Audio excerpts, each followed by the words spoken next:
Hi guys! Welcome back to my channel. So nakakalungkot na balita ang ating ibabalita ngayon sa mga fans dyan ni Kim Chiu.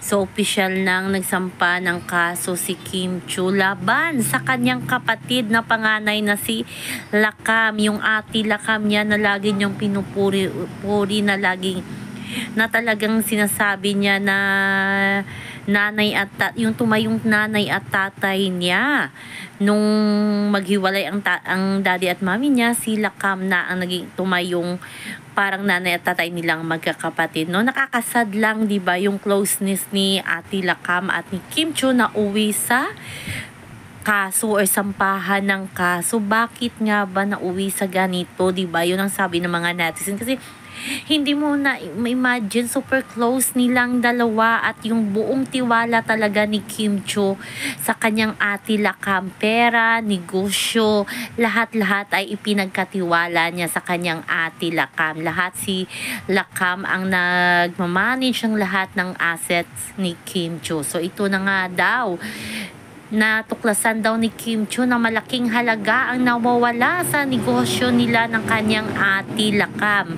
May mga balita daw kasi na nalulong sa casino si Lakam at ang kanyang kinakasama. Yes, kinakasama, parang live-in daw ata ni ate Lakam. Di ko lang sure kung totoo yan. Yung parang na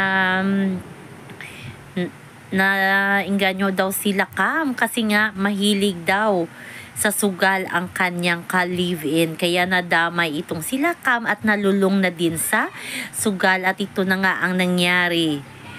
Ang paghihiwalay nila, yung masakit na paghihiwalay nila ng kanyang bunsong kapatid na si Kim Chiu, diba? Hindi natin talaga ma-imagine, no? Ba't nangyaring ganun? Nakakasad naman para kay Kim kasi nga mahal na mahal niya yung ate Lakam niya. Yung grabe pa yung pag-pray ni Kim nung magkasakit si ate Lakam niya na comatose pa, diba?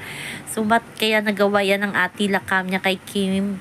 Yung tiwala talaga, kasi nga grabe talaga yung buong tiwala talaga nilang magkapatid sa kanilang ate Lakam. Siguro ginawa lang ito ni Kim para magising yung ate Lakam niya na bad influence yung kanyang kinakasama ngayon. Yun ang siguro kaya kinasuhan na ni Kim Chiu ang kanyang ate Lakam. Kahit sino mga fans ni Kim hindi makapaniwala, di ba, na aabot ang magkapatid sa ganito, sa sampahan ng kaso.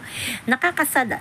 Kahit ako nasad para kay Kim Chiu kasi talagang parang model niya talaga yung ate Lakam niya. So yan lang po guys ang ating update. Abangan lang natin ang update ng kaso ni Kim Chiu sa laban sa kanyang ate Lakam. Please like, share, and subscribe my channel para ma-update kayo.